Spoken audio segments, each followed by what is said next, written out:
Democratic Senator John Fetterman lost his chief of staff Wednesday, and it's just a continuation of an existing pattern of staff turnover. Any quick thoughts, Cenk, before we get into it? Yeah, so what in the world is going on with Fetterman? Because the staff is leaving in an alarming fashion.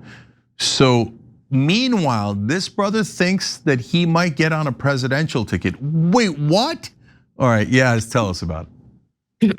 Okay, so Cabell St. John became Fetterman's chief of staff last year, but she worked on his team for about 3.5 years, and she was his third chief of staff since he's been in Congress. So she now says that the final straw was Fetterman voting against ending Trump's war powers in Iran earlier this week. He was the only Democrat to do so. But this is like another pattern that is emerging here.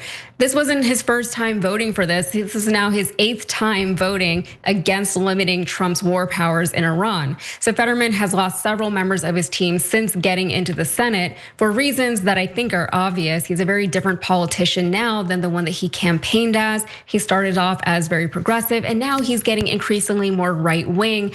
And of course, he has been very, very vocally pro-Israel. And as you will learn, that is putting it very lightly.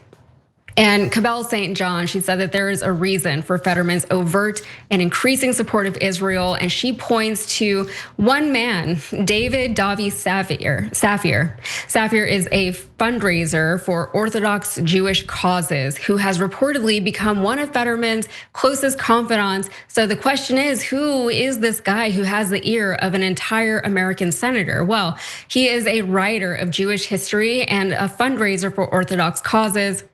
He has no public background in government or counseling politicians on Capitol Hill. He is not an official staffer, nor is he paid as an outside advisor. And a few years ago, he just kind of appeared, that's a quote, in the senator's orbit, one former Fetterman staffer remembers. And then suddenly he seemed to be everywhere. Staffers would walk into Fetterman's office only to find Safier sitting in the room. And when the senator went to Israel in 2025, Safier joined him on the trip. When Fetterman filmed Real Time with Bill Maher, Safier met up with him in LA. And the two are constantly texting and talking, according to multiple former Fetterman staffers. And Safier has unofficially operated as a top campaign fundraiser and senior advisor. He even set up and has attended sensitive meetings with foreign officials. And again, this is an outside person. In some cases, he is the only person staffing those meetings. And according to inside sources, Fetterman has more or less isolated himself from other members of Congress, including other Democrats. So really, he just has this one guy in his ear and then like a handful of other people that he trusts. So Safier would often just spend his days sitting inside Fetterman's office, which is already kind of creepy. And after conversations between just the two of them, Fetterman would reportedly become noticeably more radicalized pro-Israel. And to make matters even more bizarre, multiple staffers recall hearing about calls between Israeli Prime Minister Benjamin Netanyahu and Fetterman that Safier listened in on. As Safier's influence has grown, the senator's calls with Netanyahu have increased. On the calls, it is either Fetterman alone talking with the foreign leader or just the senator, Safier, and Netanyahu. And Safier would always stick around when Fetterman chatted with important dignitaries from other countries, another former staffer said. And recently, he was in attendance for a meeting with the UAE ambassador to the United States, according to multiple people.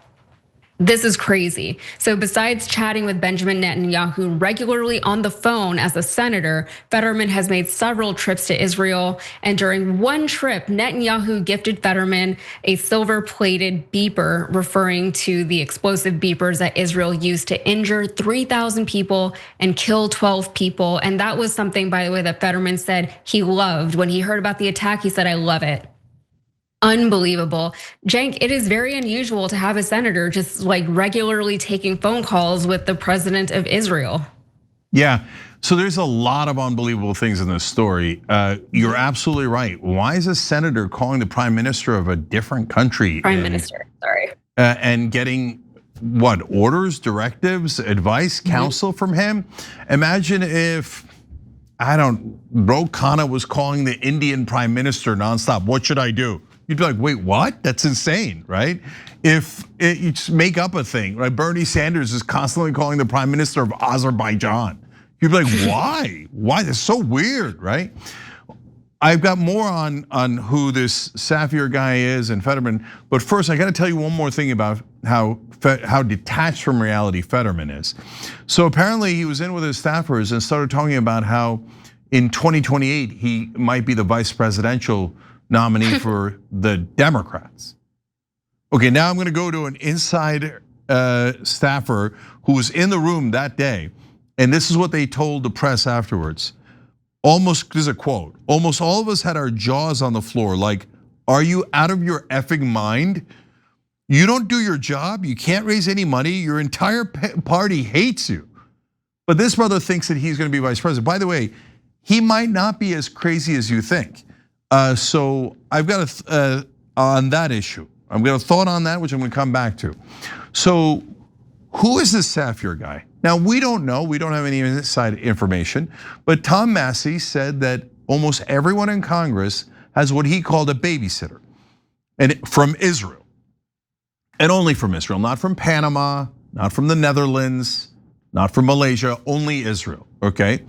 So there's a term for that, it's called your handler. So almost all of the American congressmen and senators have an Israeli handler. That is insane.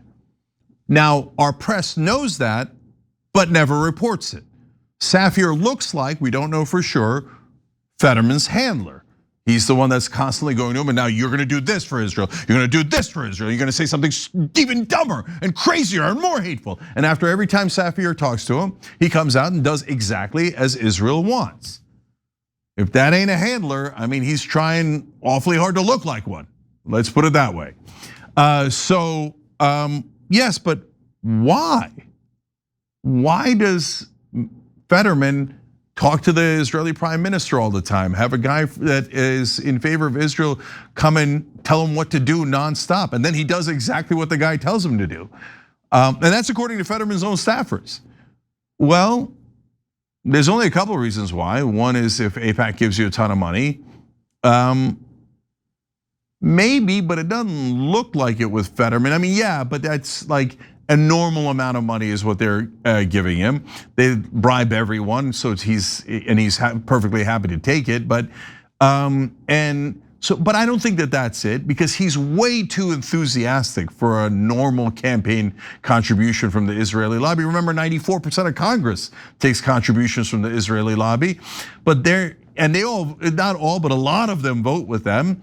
And certainly if they need the votes, they all come through. But they're not as enthusiastic as Fetterman is. And he has no ethnic ties, it just doesn't add up. So I have a theory, and it's absolutely just a theory. I don't have any secret evidence for it. Blackmail.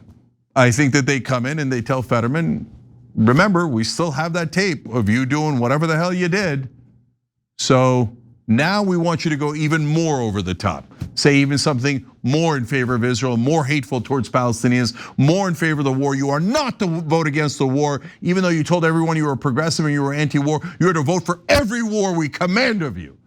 So I don't know if it's blackmail, but every video Fetterman does looks like a hostage video, right? So if I had to bet, who do they have blackmail on? I'd say Trump #1, Fetterman #2. Finally, why did I say it's not absurd that the VP thing could be Fetterman? Everybody hates Fetterman.